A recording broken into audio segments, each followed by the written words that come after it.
ଛାତ୍ରଛାତ୍ରୀ ମାନଙ୍କୁ ମିଳିବ ଟଙ୍କା। ଆସନ୍ତୁ ଏହି ଭିଡ଼ିଓରେ ଜାଣିବା କାହାକୁ ମିଳିବ।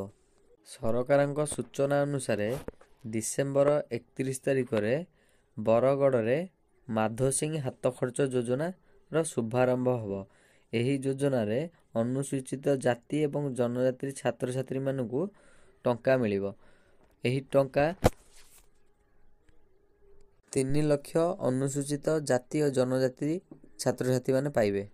ଏହି ଯୋଜନାରେ ନବମ ଏବଂ ଏକାଦଶ ଛାତ୍ରଛାତ୍ରୀମାନଙ୍କୁ 5,000 ଟଙ୍କା ଲେଖାଏଁ ପ୍ରତିବର୍ଷ ମିଳିବ। ଏହି ଯୋଜନାଟି ଅନୁସୂଚିତ ଜନଜାତି ପିଲାମାନେ କିଭଳି ପାଠ ପଢ଼ିବା ପାଇଁ ଆଗ୍ରହ ପ୍ରକାଶ କରିବେ ସେଥିପାଇଁ କରାଯାଇଛି। ଯୋଜନାର ନାମ ହେଉଛି ଶହୀଦ ମାଧୋସିଂ ହାତ ଖର୍ଚ୍ଚ ଯୋଜନା। ଏହି ଯୋଜନା ପାଇଁ ଦରକାର ହେଉଥିବା ଡକୁମେଣ୍ଟ ଗୁଡ଼ିକ ହେଉଛି Aadhaar card, school I card, bank account number, mobile number, ଅଷ୍ଟମ ସାର୍ଟିଫିକେଟ୍ କିମ୍ବା ନବମ ଆଡ଼ମିସନ୍ ଲେଟର, କାଷ୍ଟ ସାର୍ଟିଫିକେଟ୍ ଏବଂ ଆପ୍ଲିକାଣ୍ଟର ପାସପୋର୍ଟ ସାଇଜ୍ ଫଟୋ।